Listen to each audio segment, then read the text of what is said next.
sasa mange duruzi mange maganza Mangoma Express Jamula ndatoa futi si president yenderitone ambend ndavanda simbisa legend ubana pastoira paskiri nediri ndichitsvaga zoviri nyangwe zvinzi yanamiri asi ndavauza kuti nembiri handingamutadze kufamba ndichizidhonza inini Solaz Chipedza Dzinza pese panozvika unokapaidza akufananidza zvipakuepanesata handingamutadze kufamba ndichizidhonza inini Solaz Chipedza Dzinza pese panozvika unokapaidza akufananidza zvipakuepanesata ndinobvunza kunya kugwanda pandasvika kunyangwe naswanda handichambe futi nemaslenda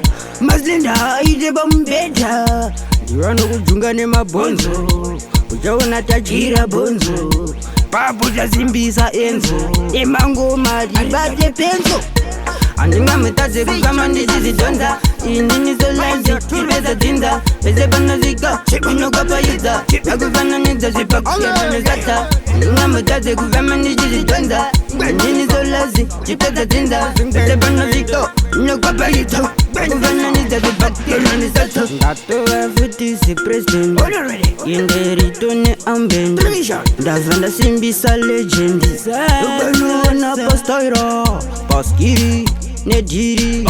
ndichitsvaga zoviri nyangwe zvinzi yanamiri asi ndavauza kuti nembiri